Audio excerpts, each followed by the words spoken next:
हुड्डा को जल्द गिरफ्तार करेगी ईडी। महाघोटाले का हो गया पर्दाफाश। दान सिंह के बाद अब हुड्डा की बारी। कांग्रेसी नेताओं पर हरियाणा में कस रहा है ईडी का शिकंजा। हरियाणा में विधानसभा चुनाव से पहले हो रही कार्रवाई पर उठ रहे हैं सवाल।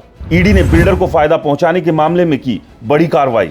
M3M बिल्डर को मालामाल करने का है आरोप। ईडी ने बिल्डर की अरबों रुपए की प्रॉपर्टी की अटैच। हरियाणा का गुरुग्राम शहर किसी गोल्ड माइन से कम नहीं है। इस शहर में जमीन के छोटे से छोटे टुकड़े की कीमत हजारों लाखों नहीं करोड़ों में होती है। अब जिस शहर की जमीन सोने बरगी हो, वहां नेताओं और भूमाफिया या बिल्डर का गठजोड़ इस सोने की खदान को लूटने के लिए ना बने, ये तो हो ही नहीं सकता। एक ऐसे ही मामले में ईडी ने ताबड़तोड़ कार्रवाई शुरू कर दी है, जिसमें आशंका जताई जा रही है कि पूर्व मुख्यमंत्री भूपेंद्र सिंह हुड्डा को ईडी गिरफ्तार कर सकती है। जी हां, कांग्रेस विधायक और हुड्डा साहब के खासम खास राव दान सिंह के बाद अब ईडी की निगाहें भूपेंद्र सिंह हुड्डा की तरफ भी घूम गई है। और आप तो जानते ही हैं कि जब ईडी की दशा किसी पर भारी हो जाती है तो उसकी कुंडली में जेल का योग अपने आप बन जाता है। तो अब सवाल यह है कि क्या विधानसभा चुनाव से पहले हरियाणा में कांग्रेस के कई बड़े और छोटे नेताओं पर ईडी का चाबुक चलने वाला है?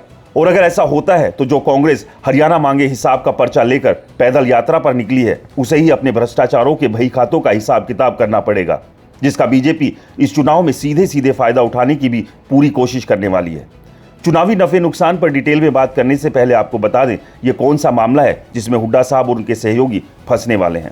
दरअसल ये मामला गुरुग्राम में करीब 10 एकड़ जमीन पर फर्जी तरीके से कॉलोनी का लाइसेंस लेने और इसकी खरीद से जुड़ा हुआ है।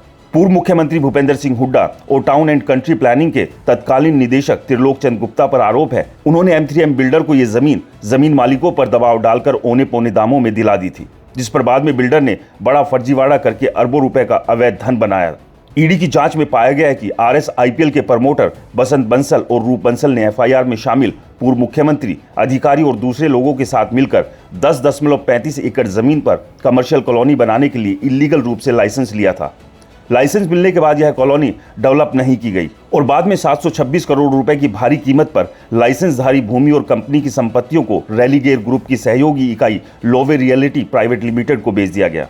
इस पूरे फर्जीवाड़े से करीब 300 करोड़ रुपए की इलीगल इनकम आई, जिसे बाद में RSIPL से निकालकर प्रमोटरों और उनके परिवार के सदस्यों के बैंक खातों में जमा करा दिया गया, जिसे बाद में M3M समूह की कंपनियों को चलाने के लिए इस पैसे का खर्च किया गया। अब इसी मामले में बड़ी कार्रवाई करते हुए ईडी ने M3M बिल्डर और उसकी सहयोगी company RS India infrastructure private limited पर शिकंजा कसते हुए गुरुग्राम में करीब 300 करोड़ रुपए की 88.29 एकड़ जमीन को जब्त कर लिया है। ईडी की कार्रवाई M3M बिल्डर पर शुरू होने के बाद अब इसका दायरा बढ़ने वाला है, जिसमें पूर्व मुख्यमंत्री से लेकर कई और बड़े नाम भी शामिल हो सकते हैं।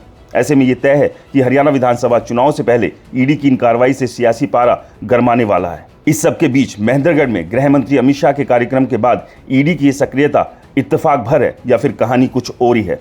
आपकी क्या राय है, हमें कॉमेंट्स कर जरूर बताएं। रिपोर्टर जी चैनल को सब्सक्राइब नहीं किया है तो चैनल को सब्सक्राइब करना ना भूलें।